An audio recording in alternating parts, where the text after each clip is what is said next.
Imagina por un momento que todo lo que creías saber sobre los milagros de Jesús es solo la punta del iceberg. Desde pequeños nos enseñaron que Jesús convirtió el agua en vino, sanó a los enfermos, caminó sobre el agua y alimentó a miles con solo unos pocos panes y peces. Pero, ¿y si te dijera que esos milagros, aunque increíbles, ocultan secretos que nunca te contaron? ¿Y si el verdadero poder detrás de estos eventos va mucho más allá de lo que alguna vez imaginaste? Lo que estás a punto de escuchar podría cambiar por completo tu forma de entender la Biblia, a Jesús y tu fe. Todo comienza con una pregunta sencilla pero profunda: ¿por qué Jesús hacía milagros? Claro. Muchos dirían que era para ayudar a los necesitados o para demostrar que era el Hijo de Dios. Pero hay una capa más profunda, una que ha sido pasada por alto, ignorada o incluso silenciada durante siglos. Muchos estudiosos creen que los milagros de Jesús no eran solo actos de bondad o demostraciones de poder, sino mensajes codificados, señales deliberadas para revelar verdades ocultas sobre el reino de Dios, sobre la humanidad e incluso sobre los secretos del universo. Toma por ejemplo el primer milagro registrado en el Evangelio de Juan: convertir agua en vino en una boda. A primera vista parece un gesto amable para evitar la vergüenza de una familia anfitriona. Pero hay mucho más. Este acto ocurre en una boda, un símbolo del pacto, de la unión divina.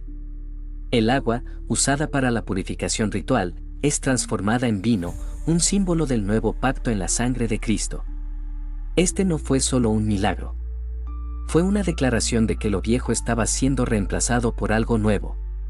Fue un anuncio silencioso pero poderoso de que Jesús había venido a transformar no solo las circunstancias externas, sino la naturaleza misma de la realidad.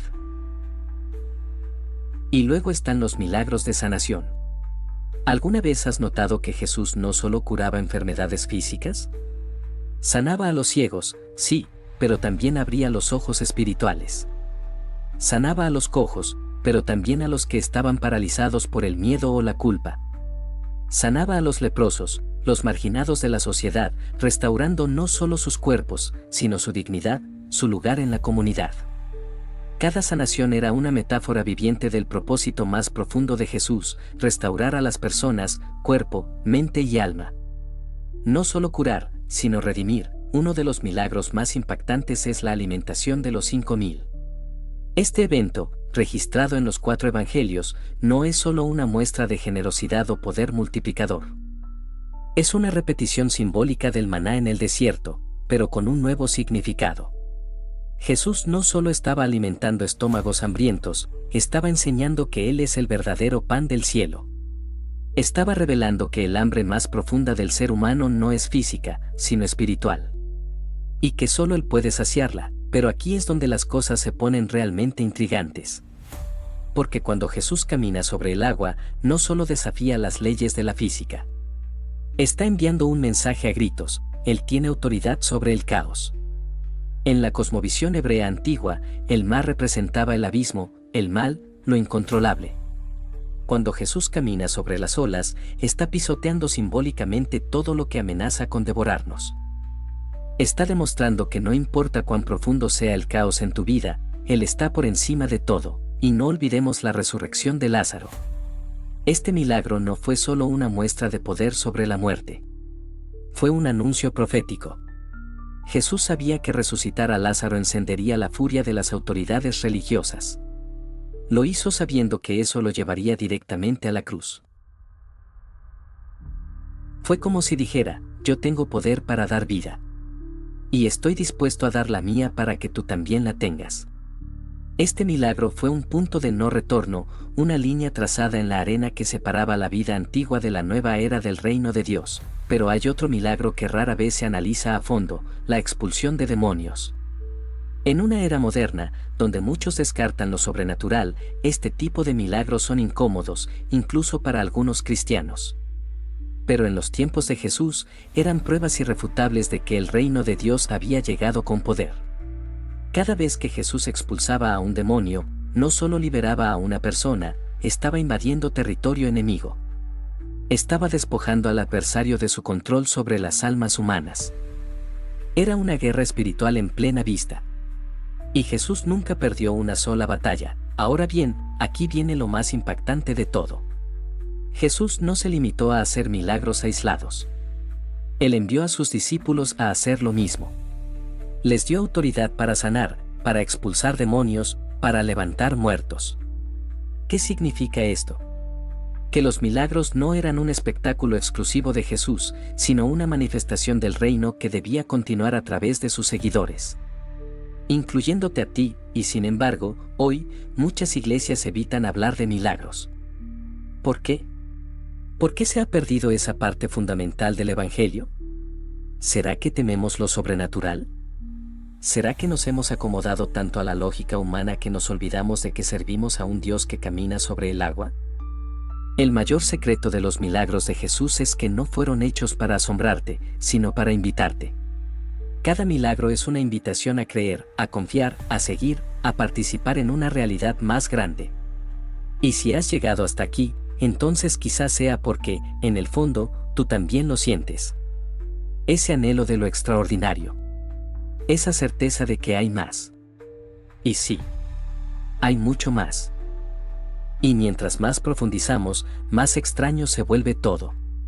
Porque hay escritos antiguos, ignorados por siglos, que sugieren que algunos milagros de Jesús pudieron haber tenido dimensiones aún más misteriosas.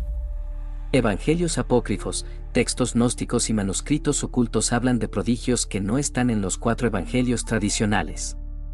No estamos diciendo que sean totalmente verídicos, pero su mera existencia nos muestra algo innegable. Desde los primeros siglos, miles de personas creían que Jesús era capaz de cosas que sobrepasaban la imaginación humana. Por ejemplo, en algunos textos antiguos se dice que Jesús, incluso de niño, mostró señales de un poder sobrenatural impresionante. Hay historias de cómo formó pájaros de barro y les dio vida con solo soplar sobre ellos. ¿Mitología? ¿Exageración? Tal vez. Pero también podrían ser pistas de algo más, una verdad tan extraordinaria que fue excluida por miedo, por poder o por mantener un control teológico. Y no olvidemos que Jesús decía cosas como: el que cree en mí, hará también las obras que yo hago, y aún mayores hará. ¿Mayores? ¿Cómo es eso posible? ¿Estaba hablando en metáforas? ¿O estaba realmente diciendo que sus seguidores podrían hacer milagros aún más grandes si tan solo creyeran? Este versículo ha sido debatido, ignorado o espiritualizado por siglos.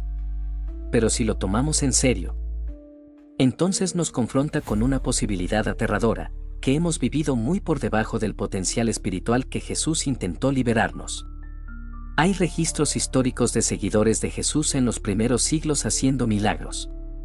Hombres y mujeres comunes que sanaban enfermos, liberaban endemoniados y desafiaban a los imperios sin más armas que la fe. Algo se desató con la resurrección de Cristo, algo que el mundo no ha logrado contener ni comprender por completo. Pero ese fuego, ese poder, esa dimensión milagrosa se fue apagando lentamente. ¿Por qué? Algunos culpan al institucionalismo de la Iglesia. Otros dicen que es porque la fe se volvió más racional, más cómoda, más domesticada, pero hay algo que no podemos ignorar. Cada vez que Jesús hacía un milagro, desafiaba las estructuras religiosas, culturales y espirituales de su tiempo. No solo sanaba cuerpos, sanaba almas atrapadas en la culpa, la ley, el miedo. Cada milagro era una declaración de guerra contra un sistema opresor. Jesús no hacía milagros por capricho.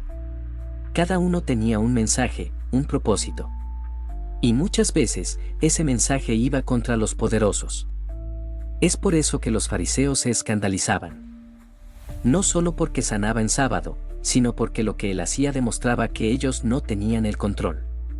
Jesús les arrebataba la autoridad, no con espadas, sino con actos de amor sobrenatural, y es aquí donde muchos empiezan a entender por qué este tema ha sido silenciado. Porque si Jesús realmente vino a empoderar a las personas para vivir en lo sobrenatural, entonces eso rompe con muchas de nuestras estructuras religiosas modernas. Rompe con la idea de que solo ciertos líderes pueden tener acceso a lo divino. Rompe con la noción de que lo milagroso es raro, excepcional. Porque según Jesús, los milagros eran el pan de cada día en el reino de Dios. Ahora piensa en esto, y si hoy mismo tú estás llamado a vivir en ese mismo poder. Y si la fe que has profesado por años solo ha sido una versión diluida, recortada, limitada del verdadero mensaje del Evangelio? ¿Y si los milagros de Jesús no son historias lejanas, sino un espejo de lo que podrías vivir si simplemente lo creyeras de verdad? Es aterrador, ¿cierto? Porque nos obliga a dejar de poner excusas. A dejar de culpar a Dios por no hacer milagros cuando tal vez Él siempre ha estado esperando que tú seas quien dé el paso. Que seas tú quien ponga las manos sobre los enfermos. Que seas tú quien ore con fe audaz. Que seas tú quien se atreva a creer que lo imposible puede ocurrir hoy. Y sí, hay muchas preguntas. ¿Por qué algunos milagros no ocurren? ¿Por qué a veces oramos y no vemos resultados? Pero incluso esas preguntas Jesús las anticipó. Él dijo que todo es posible para el que cree, pero también mostró paciencia con los que dudan. Nunca condenó a un corazón honesto que buscaba entender. Solo pedía algo, que no dejaran de intentarlo. Que no dejaran de tener fe. El secreto que nunca te enseñaron no es solo que Jesús hizo milagros. Es que esperaba que tú también los hicieras. Que el reino de los cielos no era un espectáculo para observar, sino una realidad para manifestar.